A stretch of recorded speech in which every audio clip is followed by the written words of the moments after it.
Every time there's financial tough times, it's always an opportunity for somebody else to also make money. The meek inherit the earth because the meek are the people who have resources waiting. Whenever we have hard times and financial hard times, there's always loss of value, there's inflation, companies lose value in their stock, things go down, property prices drop, and so on and so forth. But guess what? That's when the meek begin to inherit the earth, because the ones with the control strength are the ones who have cash and can make a difference.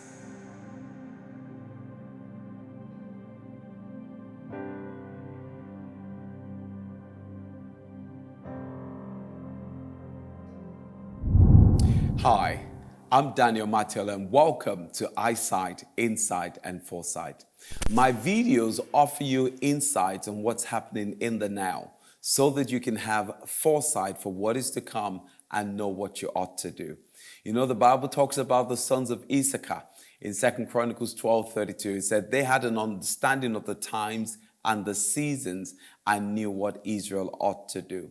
Well, today I have a prophetic word for you. Yes, I mean it. I have a prophetic word for you.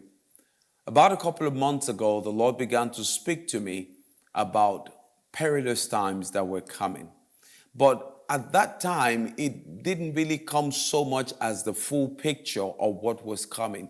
I just knew that the Lord started saying to me, please make sure you have no debt. I thought it was a personal word for me. Then about 3 weeks ago, when I, ministering to the church congregation that I pastor, I felt strongly like the Lord said, now you go teach my children to get out of debt now. And he said, because it's important in this season for the season that is to come. I want to give you this prophetic word on this particular video. And I want you to listen to me very, very carefully, because not only am I going to share with you what the Lord has said, but I also want you to know this is not very far from now. Very soon, we're going to start seeing things come to pass that would confirm this word of the Lord. But the most important thing is God wants you to be prepared. So you've got to stay tuned to this video and the subsequent videos I'm going to do, because in these videos I'm going to be sharing with you this prophetic word, why it's an important prophetic word, how you need to have the foresight for what is to come and be rightly prepared. You know what the word is? Perilous times are coming, and so you need to get out of debt. Literally, the way the Lord gave it to me, he said, son, in this season, have absolutely no tolerance for any kind of debt. And teach my children, it's time to get out of debt. There are hard times coming. Now, I'm someone who really watches the news. I like to watch the news of what's going on in the country that I'm part of, the United Kingdom. I like to watch the news concerning what's going on around the world, and I kind of track. I've lived long enough also to see certain cycles when they come. And I know, for example, in my home country, I know right here in Great Britain that we're in an economic mess. And it's getting worse every day. There's a lot of contention going on and a lot of debates about the current Minister for Finance, or what we call the Counselor of the Exchequer. And they're scrambling, looking for ways to be able to finance the government. They're looking for every tax that they can add on as a way to generate revenue. Hard times are coming. Get out of debt. What I want to do in the next few minutes is just talk to you a little bit about what this thing called debt is and why it's not your friend. Now, what is debt? Debt is simply what you owe. That's what debt means. It means what you owe. You see, you are a debtor when you are one that owes a creditor money or something of value. Debt can also be a form of bondage, because trust me, while you are owing that creditor, you're not really free. Many times you find out that some of us are locked into doing work that we really don't want to do. We do jobs that don't make us happy, because we're just stuck with the fact that we have debt that we have to pay. You know, I once heard my pastor share with me the meaning of the word mortgage. He said the word mortgage is a coinage of two words, the word moth and the word gauge. The word moth is the same word as the root word mortician, where we get the word mortician or mortuary. It really talks about death. And gauge talks about a grip. And I remember that day when our pastor taught us that a mortgage is actually a debt grip, and that we shouldn't be excited about the home we purchased with a mortgage, but really understand that it is a form of bondage until we pay it off and we own that property.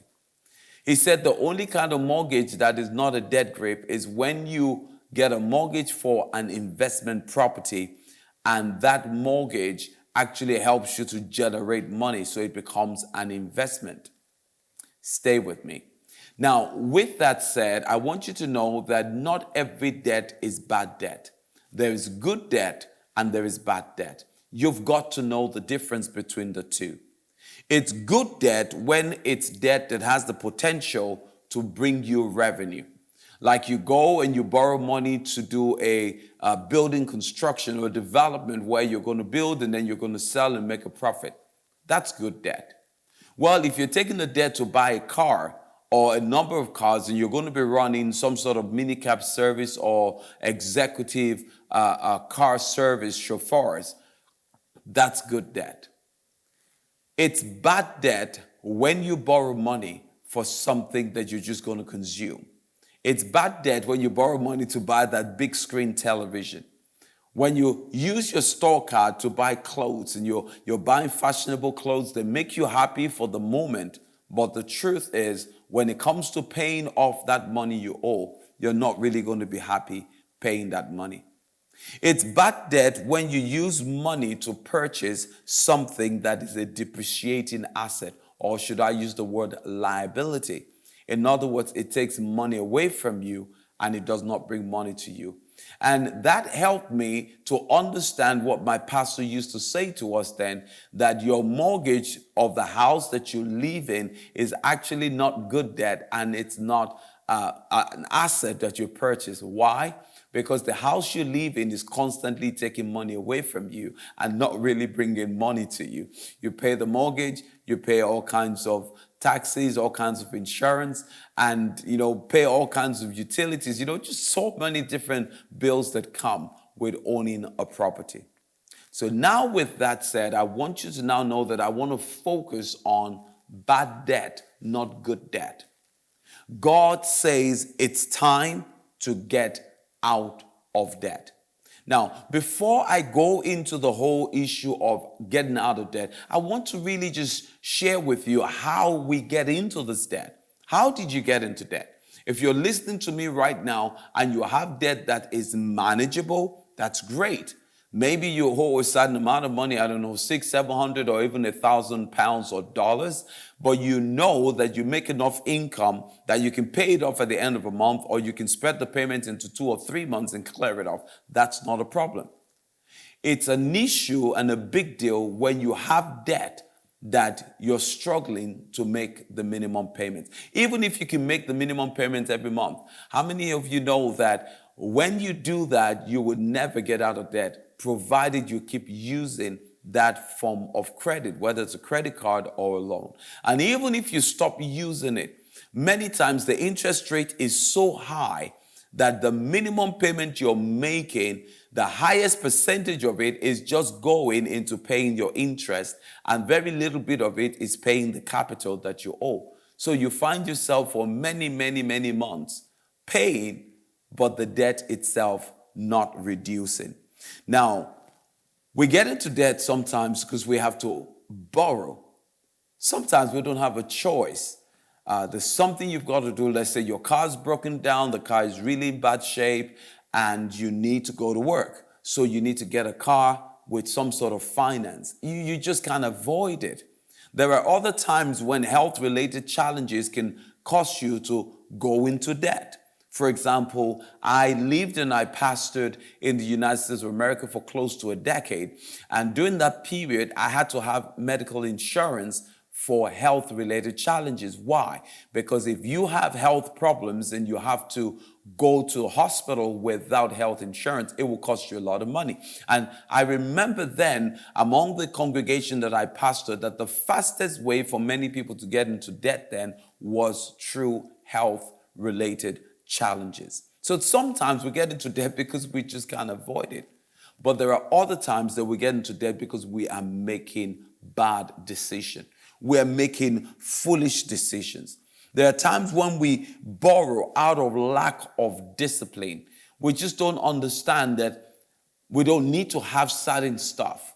We go ahead and we're ready to mortgage our tomorrow to enjoy something today. We're ready to use future resources in order to have some current enjoyment. Well, it's kind of enjoyment for now. I remember once having to counsel a young lady who was really, really depressed.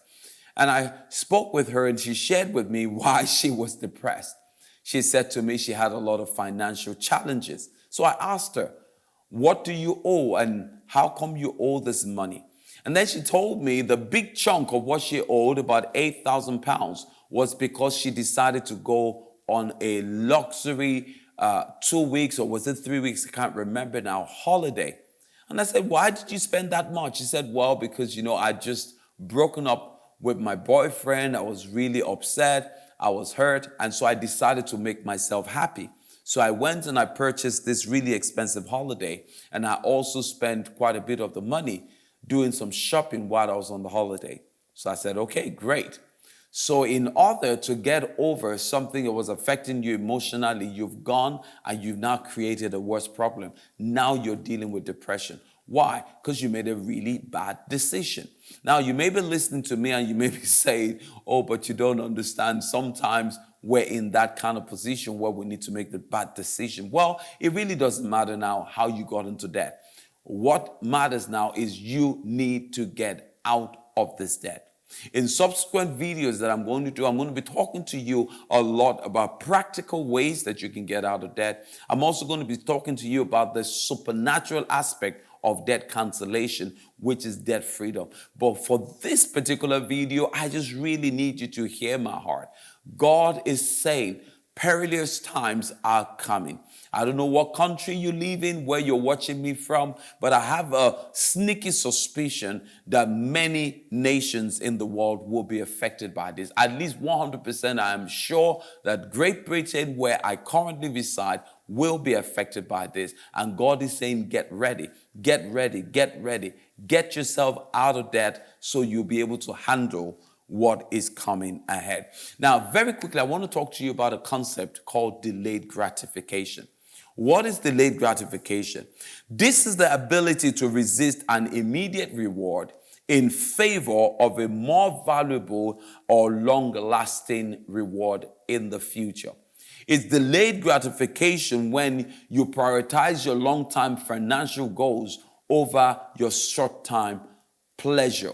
That I want to drop in your heart. You've got to begin to apply that in your life. This principle of delayed gratification would help you to be able to say no to certain things when the temptation comes to acquire it, knowing that you can't afford it. And even when you think you can afford it, delayed gratification will still help you say no because you are putting money aside for the future. You would rather put that money in an investment that is going to generate money for you in the future than to put the money into something that you're going to enjoy now, but is not going to bring anything to you later on. Now, I need you to hear this Bible verse. Matthew chapter 5, verse 5. Jesus said, blessed are the meek, for they shall inherit the earth. That word meek there does not mean weak. That word literally means a person who has controlled strength. Or may I say, someone who has learned to practice delayed gratification. Someone who, even though they have the power to spend £2,000, for example, or $2,000 every month, choose to spend 1,500 instead. Controlled strength, controlled spending. The Bible says, he who is meek will inherit the earth. It took me quite a while for me to really fully understand that verse in the context of money. Now I do.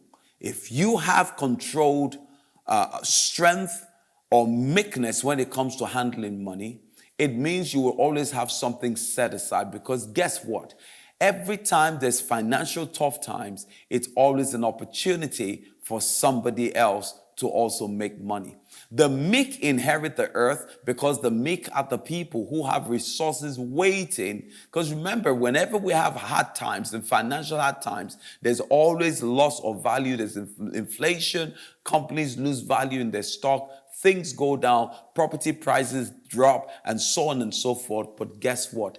That's when the meek begin to inherit the earth, because the ones with the control strength are the ones who have cash and can make a difference. Now, I'm going to really advise you stay tuned on this channel. If you've not subscribed to this channel before in the past, please do that and hit the notification button, because in the videos to come, I'm going to start sharing with you practical truths about how to take care of your financial debt and be ready for what is coming. I say to you again, hard times are ahead. Tough times are ahead. Perilous times are just round the corner. So you get out of debt now. This is Daniel Mateola, and I hope this has blessed you as I give you some insight with some foresight that you can be prepared for the future. Bye for now.